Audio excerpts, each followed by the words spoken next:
And Joy, I'm sorry, but I should have asked you to clarify with all these um, spiritual talk and all the spiritual themes that you've mentioned and you brought up today.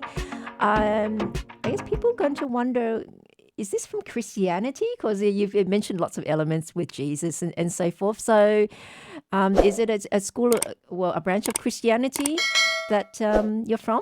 Very good question. Yes. Actually, it's all of Christianity, Oh. as well as all the different major religions in the world. It's the core of the truth that is in all the religions, and also East and West. Yeah. And also Christianity included.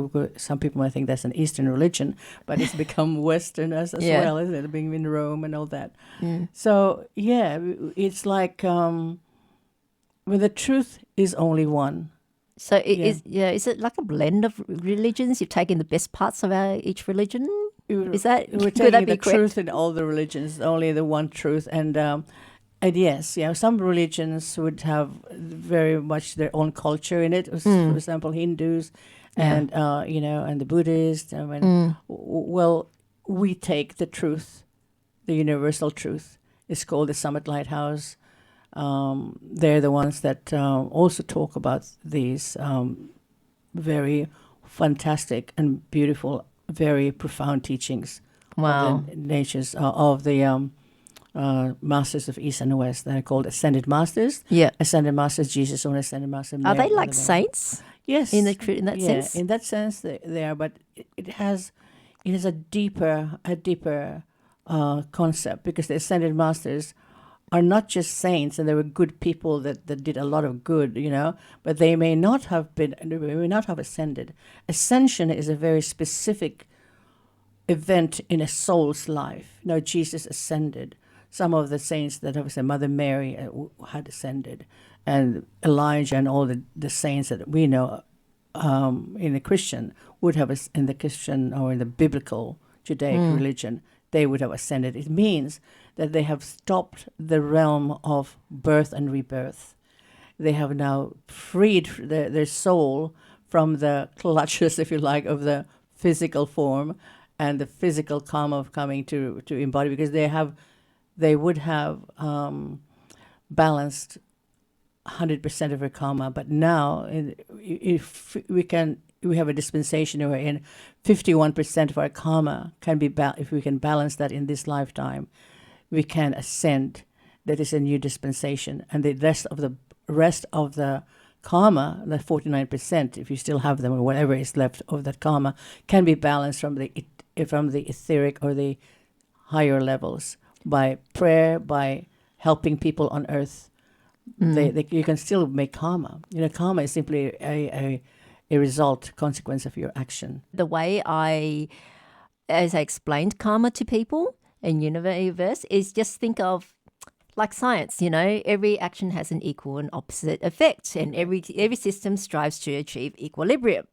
I mean, just mention a hot day, you open your car door, it's so hot in there, and outside the temperature is lower, so immediately all the hot air drives out, so the temperature in the car can be the same as the outside, so they can balance, and so it's kind of like, okay, if you have given out bad karma, did bad deeds, then there's an imbalance. So something bad has to come to you to rebalance it.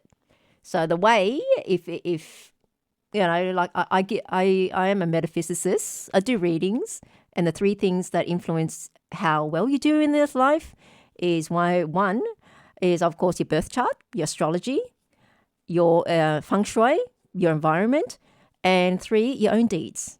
So if you don't have good, going for a bad year, going in the bad year, living in not so good a place, you can balance it up by generating some good for yourself by doing good deeds. And because you've done good deeds, then you've unbalanced it. So the universe has to send you good to you to rebalance it. So that's how you can help yourself, so to speak. And so that's how I normally explain to people, and then they get it in those terms. So is that similar to Essentially, yeah, essentially the same it's the thing? same. Yeah, yeah. Essentially, is the fact that you want to have a balance of energies that make it very optimal for yourself. But when you talk about ascension, it's really you going into. It's a matter of vibration, right? The higher your vibration is, the higher the level of the environment that you're living in. And you're not just your environment like your yoga and your feng shui, because it's all about optimal and being harmonious and being raising your energy and raising your conscience to a level wherein you're the happiest and the most So fulfilled. what happens when you don't get 51%? Well, the rest of you have the balance is you get by doing good works, by prayer in the etheric retreat, in the next level. So it's like, yeah, you still have to, and as I understand it, it almost sounds like this is Christianity with reincarnation, plus Yes, reincarnation. yeah, Yeah, in a way, yes. that's correct if I'm going to put it that way. Yeah, there's a lot of you're right. Like the saints, the people that the Catholic Church canonizes as blessed, right?